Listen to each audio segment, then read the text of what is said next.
Good morning, everyone.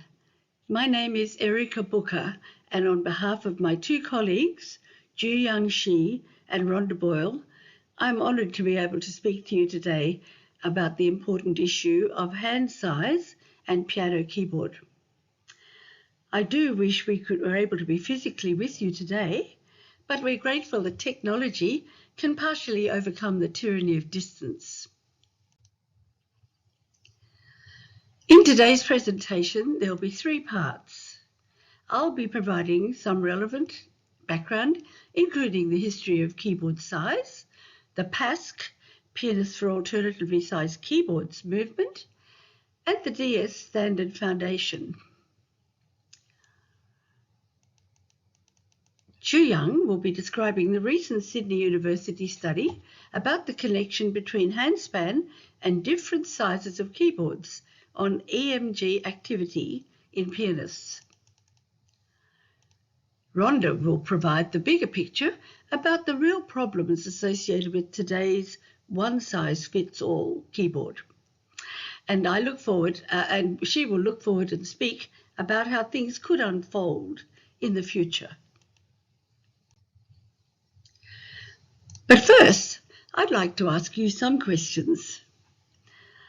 What percentage of adult male pianists do you think could play a tenth, not necessarily comfortably, on the conventional keyboard?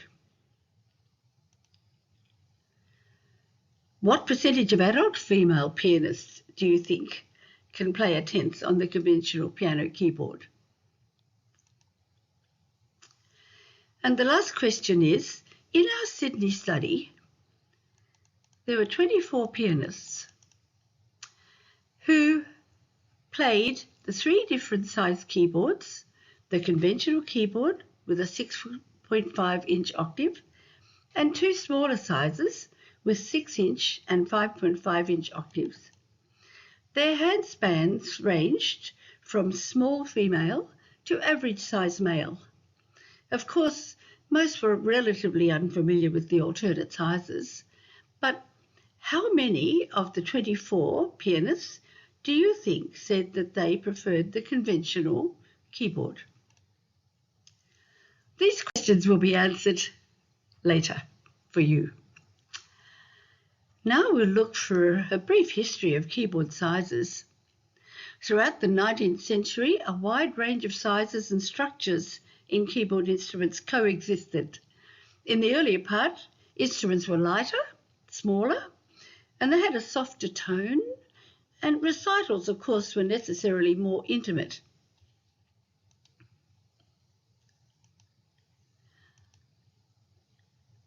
Now we are going to show a slide of Chopin playing in a home recital in 1829, and then the next one showing the piano that he took to England for his concert tour.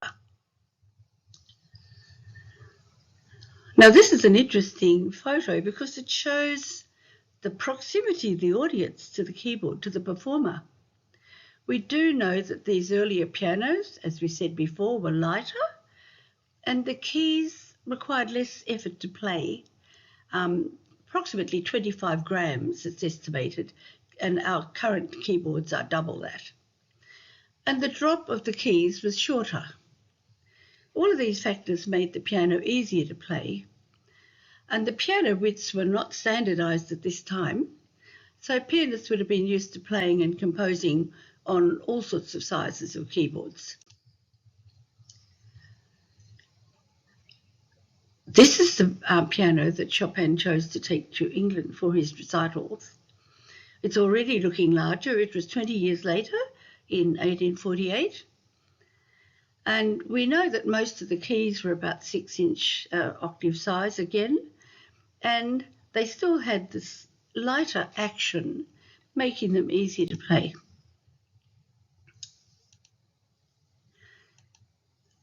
Now, until the mid-1880s, pianos were straight-strung, enabling narrow key widths, like the 6-inch octave. Iron frames were introduced from 1850, allowing greater tension and therefore greater tone. This piano you can see here has the straight stringing, and it also has one of the earliest earlier iron frames. I believe in 1840 in Boston the first iron frame was used, and in the 1850s in Europe.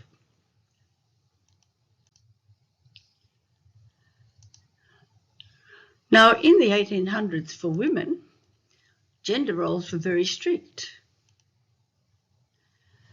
Piano, like needlework, was considered an important accomplishment for women.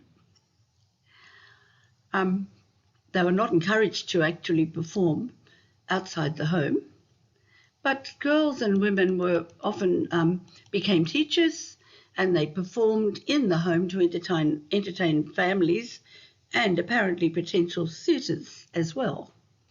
There is a report of a 7/8 piano being made in Europe for women, and interestingly, the 5.5 DS standard keyboard is a 7/8 size. 1 octave is the same as a 7th on the regular standard piano. We did have young performers and pianists like Clara Schumann and Fanny Mendelssohn, but they were a rarity.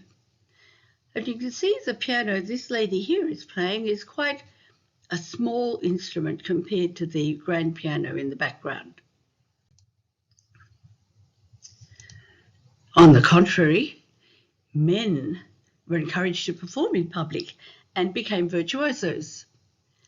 During the mid to late 1800s, male virtuosos with large hands had a strong influence on piano manufacturers. The major companies built large concert halls to showcase their products, featuring pianists such as Liszt and Anton Rubinstein. Bigger pianos were made for these larger venues, and the key size became standardized in the later 1800s to fit the performers. Cross-stringing dates back to about the 1850s, 60s, and that enabled longer strings and more tone. And of course, industrialization in the 20th century, in the early 20th century, locked in this standard size.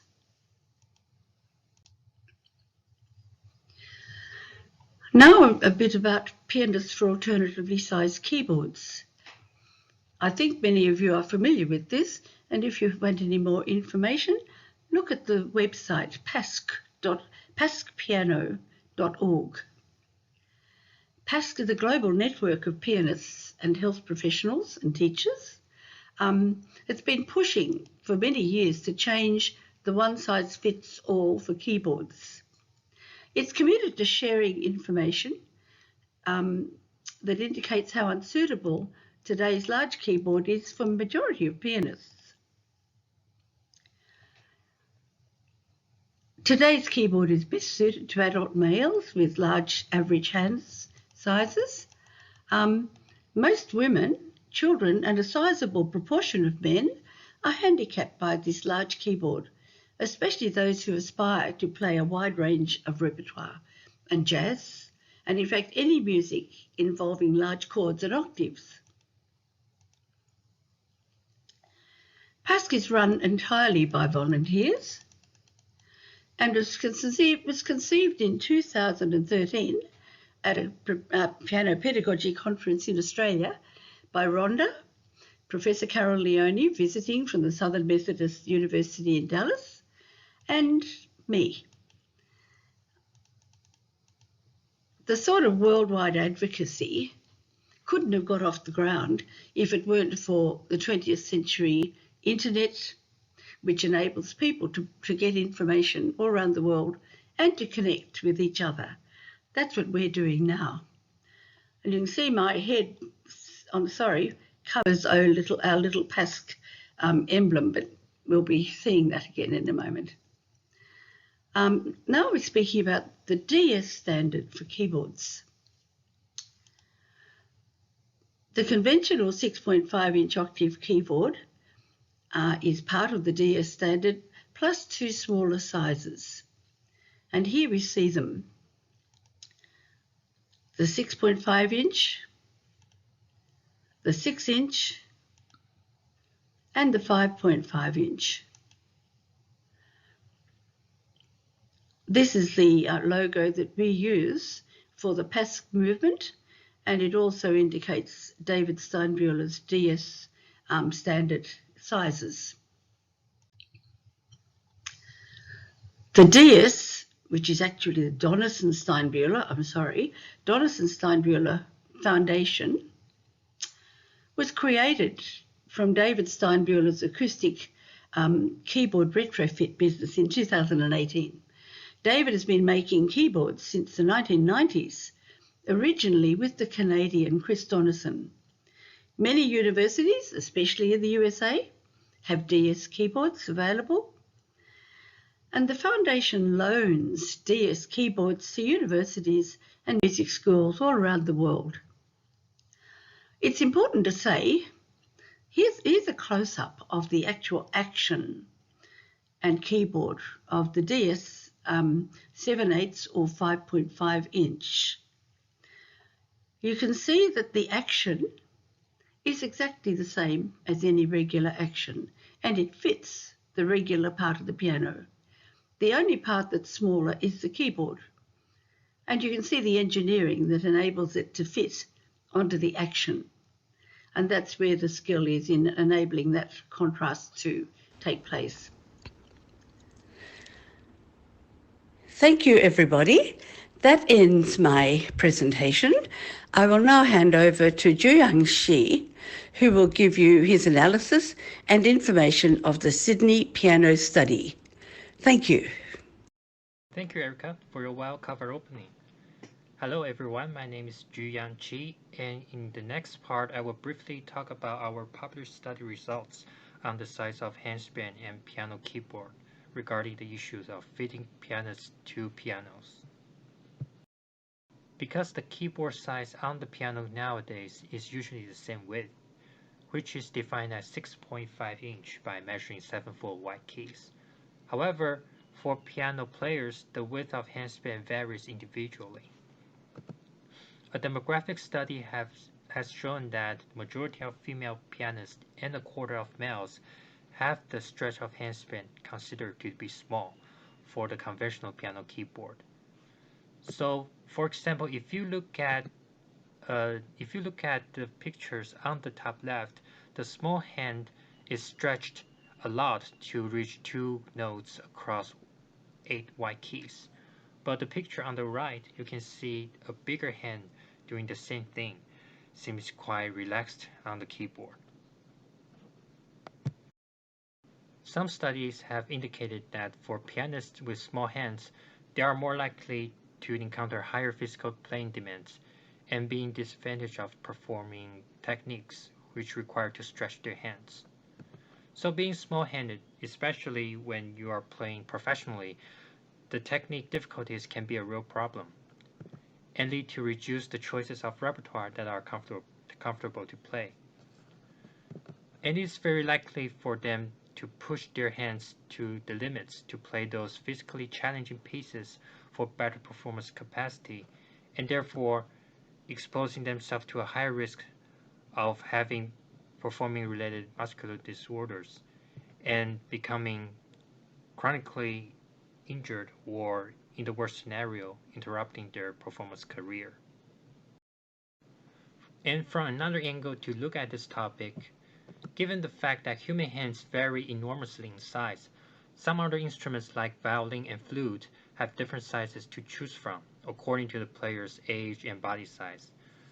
For piano, a previous study have suggested that pianists, especially those with smaller hands, playing on smaller keyboards has significant pain reduction and higher self-perceived comfort. However, there is lack of available alternative sizes in piano keyboards on the market. The main reason is that the smaller keyboards are not usually available for piano competitions and concerts, so there's less perceived demands for them. So in this study, we will look at the effect of using conventional and 2 smaller keyboards by monitoring players' muscle activity levels during playing and its association with performers' handspan. This could help see if there is objective benefits in terms of reducing muscular effort when playing on alternative sized keyboards. We recruited 24 classically trained pianists with playing skills at least above Alma's A level, which means the licentiate in music in Australia, using snowball sampling. Every participant had to play designated music exercises containing chords and octaves, which adapted from Piano Essential Finger Exercise by Ernest von Dohnanyi. And through using a randomized order, participants played these on 3 different size keyboard pianos: a conventional 6.5-inch octave span, a 6-inch octave span, and a 5.5-inch octave span piano keyboard. The smaller size keyboards were developed by Christopher Donaldson in the 1970s and marketed by Stambuler and Company. And for defining the size of handspan, we measured subjects' bilateral handspans from the thumb to the fifth finger. And here I would like to clarify that the thumb to the fifth span was measured from the midpoints of thumb and fifth finger, not outer edges as in other handspan demographic studies, which means the measurements here will generally be smaller than others. And this table shows the demographic data of recruited subjects. To record the muscle activities of upper limbs while they were playing piano, we used a Norixion wireless surface electromyography system, which is short for SEMG here, and placing the electrodes on bilateral shoulder, forearm, and hand muscles as shown. All electromyography signals were normalized to each subject's maximum voluntary contractions. Also, at the end of the trial, each subject completed a self-rated exertion scale, scoring from 6 to 20.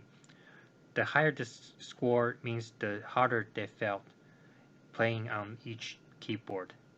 And finally, we asked each participant's preference to the 2 smarter keyboards compared to the conventional keyboard. For data analysis, each participant's mean EMG was calculated during each excerpt on each piano keyboard for every muscle. Analysis of variances were used to investigate the interaction between the handspan and piano keyboard size on the mean EMG for each muscle and each musical excerpt, and the interactions on the self-perceived exertion.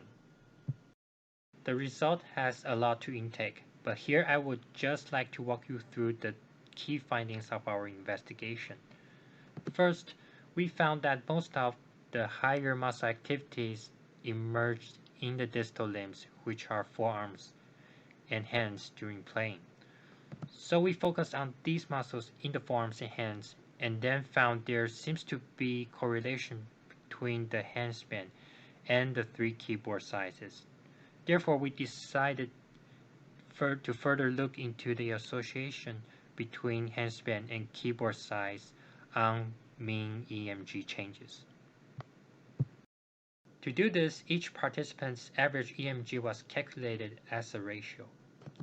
And if you look at this inequality here, a ratio more than 1 indicates that the greater muscle activity was presented on the conventional keyboard, while the ratio less than 1 indicates that the subject showed greater muscle activity on smaller keyboards than the conventional keyboard. And we use linear bivariate regression to look into the associations between EMG ratios and the handspan. So here we would like to summarize the findings of EMG ratios and handspan with the results of first dorsal interosseous muscle. That is one of the muscles controlling the index finger and thumb in the hand. The plot on the right side showed the correlation between EMG ratio, which is the vertical axis here, and the handspan size, which is the horizontal axis for each plot.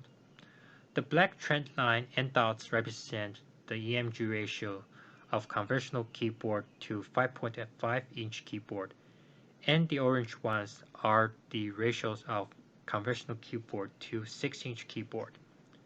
And most of the dots are located above ratio 1, which means regardless of the handspan, pianists in the study generally presents less muscle activity of their hands on smaller keyboards compared to the conventional keyboard. And here we can see the black trend line is declining significantly from the left, which means that for pianists with smaller hands tend to use less muscle activity on 5.5-inch keyboard than on the conventional keyboard. For pianists with larger hands, they tend to use equivalent or more muscle activity on 5.5-inch keyboard than on the conventional keyboard, depending when they are playing chords or octaves. And the other interesting findings are participants' self-perceived exertion levels and their preferences across the three keyboards. The results showed both large and small-handed pianists all felt using less physical effort on the two smaller keyboards.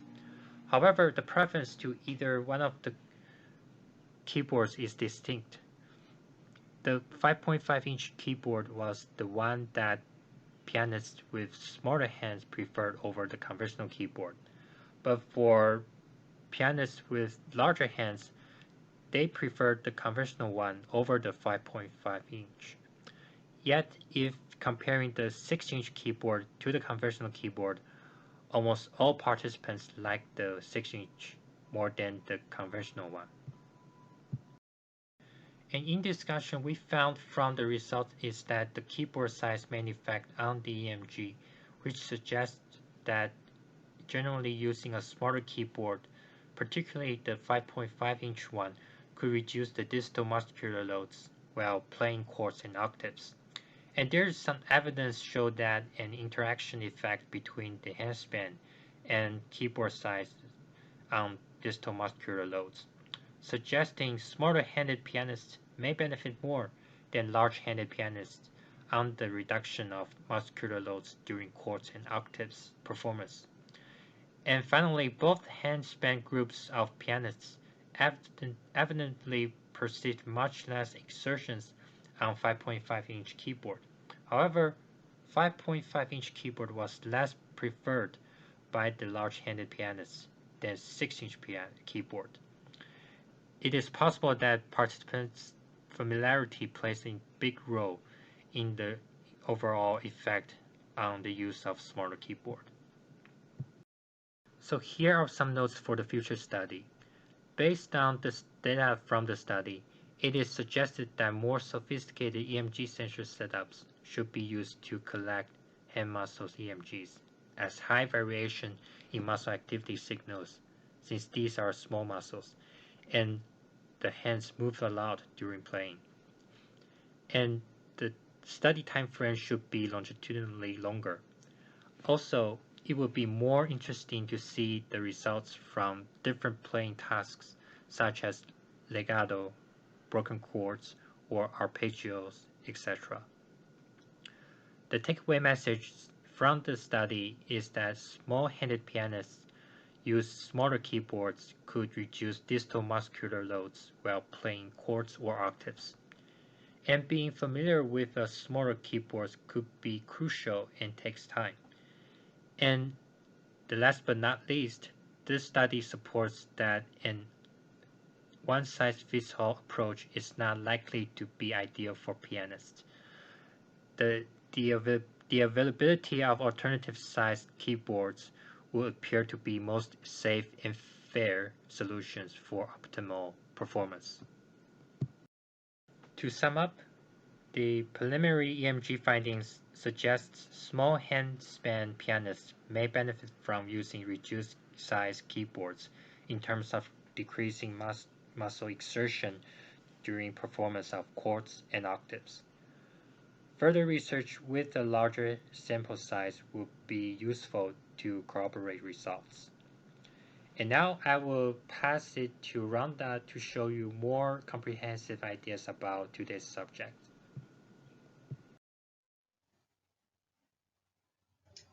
Thank you, Ju Yang. It's Rhonda here now. Hello, everyone. Now to the bigger picture of today's piano keyboard, which is too large for many, but too small for virtually no one. I will cover pain and injury, the epidemiological and clinical evidence relating to small handspans, key messages from the disciplines of ergonomics and biomechanics, statistical information on pianists' handspans, including gender and ethnic differences, how these findings can explain the gender bias in piano competition results and top-level performing careers, and the growing body of anecdotal evidence from pianists which reinforce these findings. Some of these points have already been touched on by Ju Yang. Finally, I'll look forward to how things may unfold in the future. Pain and injury, more formally known as piano-related musculoskeletal disorders. We can identify three broad types of research relating to piano keyboard size. The epidemiological studies, which have found small handspans to be a significant risk factor for pain and injury. Naotaka Sakai's clinical studies date back to the 1990s and indicate that pain and injury in pianists is often associated with playing fast octaves and large chords. We've had previous comparative studies on muscular tension and pain on different size keyboards, including those by Riston 2006, Yoshimura and Chesky 2009. Their results are consistent with the Sydney study that Ju Yang has described, in that small-handed pianists are adversely affected on the 6.5-inch octave keyboard compared with the 5.5 and 6.0 keyboards. In general, small handspans are a significant risk factor, and women are significantly more affected than men. Now from the Yoshimura and Chesky study on reported pain and tension on two different keyboard sizes. The conventional keyboard is shown on the left-hand side and a 6.0-inch octave keyboard on the right-hand side. Note in particular the almost total absence of reported pain for handspans above 215 millimetres, which is 8.5 inches, and the overall reduction in pain when playing the 174 millimetre or 6.0-inch octave keyboard. Now for the fields of biomechanics and ergonomics, some key points from previous studies by Brenda Riston, Tina Chong, the late Dr. Christoph Wagner and me. Small hands are repeatedly forced out of the ideal anatomically neutral position, leading to a higher injury risk due to greater wrist abduction, extension and deviation. Ideally, muscles and joints should be operating near the middle of their range. When operating close to their limits, there is a poorer range of dynamic response. Hands stretched to the maximum, such as when playing fast octaves, are at a strong biomechanical disadvantage in relation to the available power, tonal and rhythmic control. The increased muscular tension for those with smaller hands means increased mental effort to keep playing, as well as a progressive loss of power and control. The ability to focus on musicality is thus compromised. These findings are supported by many pianists who experience the profound difference when they play on keyboards that fit their hands. Otto Ortmann's important work a century ago, based on sound scientific principles, is often forgotten today. He pointed out that hand width, finger length and angle of abduction are the three factors that determine handspans. Pianists with less than optimal handspans can often be unfairly blamed for poor coordination and lack of practice. Now, a quick summary of key results of our 2015 Australian study of the handspans of 473 pianists. The thumb to fifth finger span is along the x-axis. Each coloured disc represents one pianist, and you can see the distinct gender difference there with handspans. Black dots and circles indicate pianists of national and international acclaim. Note that pianists of international acclaim nearly all have handspans above 9 inches. Unsurprisingly, 8 out of 10 are males. These results are consistent with previous handspan studies, including those by Christoph Wagner in the 1980s and 90s. You can see 2 separate normal curves there, one for males, one for females. Here we can see the normal curves that we fitted to the data. This study involved defining a benchmark for small hands below which the pianist is at risk of injury, may suffer pain, nor cannot play all the repertoire they may wish to. This, of course, relates to playing the 6.5-inch octave keyboard only. The benchmark we defined is 8.5 inches for the handspan. Note the consistency with the Yoshimura and Chesky results, which reported an absence of pain for pianists with handspans above that size. The 1-inch difference between the averages for men and women, slightly more than one piano key, is critical. It's the difference between being able to play fast passages of octaves and large chords without pain or tension and being able to play a tenth, or not. Also, the study found ethnic differences broadly between Caucasians and Asians, which is demonstrated for the first time, roughly 1/4 of an inch for both males and for females. Along the bottom of the graph there, you can see an indication of the ideal DS keyboard size for different handspan ranges. Looking at this data in a different way, just small versus large, using the 8.5-inch benchmark related to the conventional keyboard. For adult males, 24% have small hands, and for adult females, it's 87%. This answers Erica's original questions about the proportions of adult male and female pianists who can play a tenth. Now, if the 3 main DS sizes were widely available, this would mean redefining the small versus large hands benchmark. In this world, no males and only 11% of females would have small hands, and those females could largely be accommodated with the DS 5.1 keyboard, a 5.1-inch octave. The small hands problem almost disappears. Of course, all those with small hands here do not have an abnormality. It's a definition only relevant to the context of the keyboard that we have. Now, some photos of the normal hand position for a typical female pianist. Having a handspan large enough to play almost any repertoire of choice to the best of one's musical ability, while minimising risk of injury, is not just about reaching an octave, which most pianists can do, but it's about how the octave is played, including hand position and absence of tension. Showing the typical female here, a hand of 7.9-inch span on the left. On the 6.5-inch octave keyboard, the hand is flatter towards the front edge of the white keys. There is often a build-up of tension in long, fast passages. It's harder to leap quickly onto a white key octave and perform fast chromatic octaves. The hand position is awkward with unhealthy wrist flexion for crossover octaves, where the right hand is crossing over into the bass and the left hand crossing into the treble. Legato octaves are mostly not possible. On the 5.5-inch keyboard, this position replicates the typical position of the average male hand on the conventional keyboard. It makes it possible for the pianist to form a comfortable hand arch over the black keys, the key to pain-free octave passages, speed and tonal control. Comparing ninths and tenths for the same pianist, on the conventional 6.5-inch octave keyboard, the average female hand playing a ninth is effectively hanging off the front edge of the keys. A tenth is not playable. On the 5.5-inch octave keyboard, again, the position is similar to those for average male spans.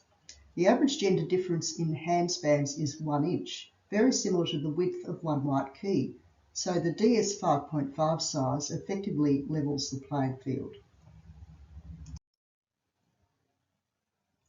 The stretch between other fingers, especially 2 and 5, is also critical. Here we show the F-sharp minor chord for the same female pianist on the conventional 6.5-inch octave keyboard. It's incredibly difficult to leap quickly onto a chord when the hand is in this position. This pianist cannot play chords with a 7th using fingers 2 and 5, in common with about 75% of adult females. This is not an uncommon requirement of repertoire, even in Beethoven and Schubert. See the difference now in the hand position on the 5.5-inch octave keyboard.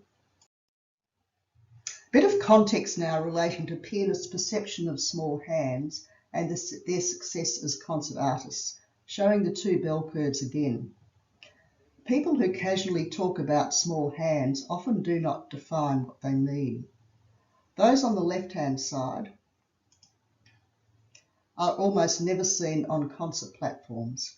If they are, they tend to focus on restricted repertoire such as Baroque and early classical. Even in the middle group, concert pianists often restrict their repertoire, may put up with pain and need to put in more practice. Men here complaining about small hands generally mean small for a man or small compared with many concert pianists. They almost all have spans above 8 inches, bigger than the majority of women. There's a world of difference between the experience of those small-handed men, who are similar to women with average hands, and small-handed women on the far left side, which virtually no men ever experience. Those above the 8.9-inch benchmark on the right-hand side are increasingly less constrained as hand size increases. Most world-famous concert pianists are in this region. All this suggests that a majority of the world's pianists would prefer a keyboard size smaller than today's conventional keyboard, which is large by historical standards. This is consistent with the preferences of the pianists in our Sydney study described by Ju Wang, where 23 out of 24 of those pianists preferred a smaller size. That's the answer to Erica's last question. Now, some cumulative results from some of the major elite piano competitions going back to the mid-20th century, which can be explained by the evidence already presented. Males are 3 to 5 times more likely than females to win a prize, with a notable exception of competitions focusing on Mozart and Bach, where pianists with small hands can excel. Women with small to average size hand spans cannot avoid the stretchy romantic repertoire usually required to succeed in most competitions. Even for Beethoven, stretched hand positions mean a significant loss of power and dynamic range. There is even a greater disparity when considering first prize winners. We don't find a similar sort of pattern with violin competition results, nor in top-level string quartets or the strings and woodwind sections of symphony orchestras. Now, something that might be of interest to many of the audience, the MTNA national competitions going back to 1963. Here, comparing strings and piano. For strings, females excel in all age groups. For piano, at a junior level, the girls slightly outperform the boys.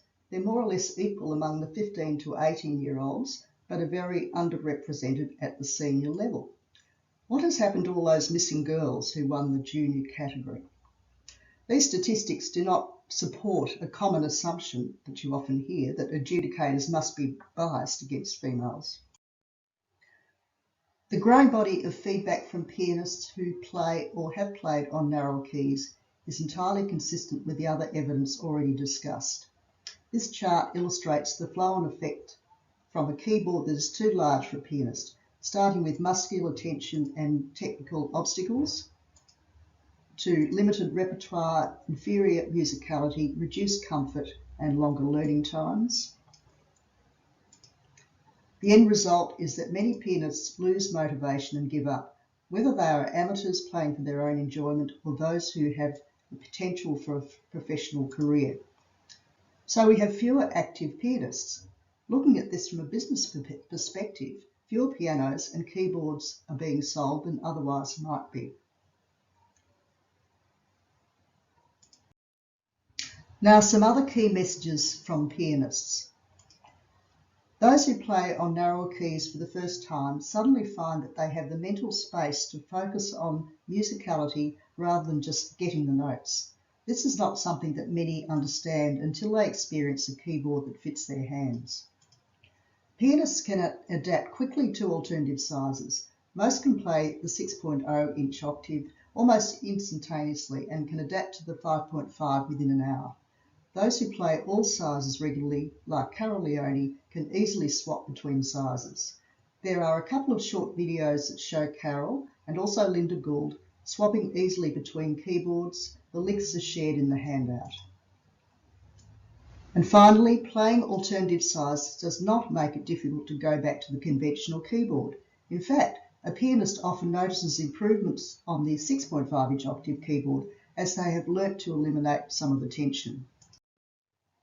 Now, looking at the future, after more than a century with a fixed keyboard size, there are cultural, financial and technological barriers to overcome before we see widespread change, but also great opportunities for manufacturers who share the vision and get in first. These barriers include a lack of awareness and availability of keyboards, a kind of catch-22. Current options are costly. We know that it's so important for pianists to experience the difference. Persistent myths passed down through generations of pianists. People alive today were not around in the 1800s when different sizes were common. A conservatism in the piano industry. The basic acoustic design has not changed for about 140 years. The industry has a vested interest in these myths persisting. The R&D and investment needed to redesign acoustic pianos to facilitate mass production of reduced key widths down to the 5.5 size. With today's technology, that's certainly possible. The lack of a portability of acoustic pianos. And finally, the strong incentives for pianists to rationalise the status quo and indulge in self-deception, linked back to the limited availability of keyboards they can try, those persistent myths, and the assumption that things will never change. There is often a stigma with being labelled a small-handed pianist, and some would prefer not even to experience alternative sizes for fear of losing motivation. So how might the future unfold? Just now, major manufacturers don't seem keen to take the first steps. But digital keyboards are most likely to lead the way, with two projects now underway. I'll mention them shortly. Important to remember that digitals cater to non-classical and gig pianists who far outnumber classical pianists, and they need portability. Some of these digitals can make their way into the teacher and student market. Bigger digital-only companies are likely to follow if these startups are successful. For a larger company like Yamaha, digital keyboards can generate early profits while they focus on acoustic redesign and retooling. A strategic approach is essential. Now, for piano teachers in particular, current barriers revolve around the high cost of acoustic retrofits and non-portability, space in private studios, exams and competitions, and dealing with the hands of students that are still growing. The solutions: it's essential to have affordable options for both teachers and students concurrently.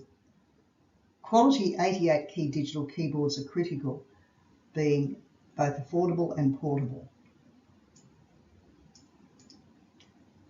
For acoustics, manufacturers and retailers could provide replacement key sets and rentals.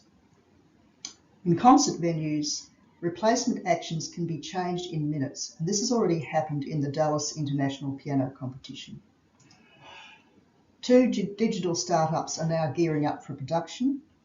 Firstly, NK 5.5 in the USA with a 5.5 inch octave, and the Caduc Response keyboard in Europe, which promises some revolutionary features. Watch out for both of these to start to become available in 2023. and links to their websites are included in the handout. Thank you so much for watching this webinar and to the Frances Clark Centre for this opportunity.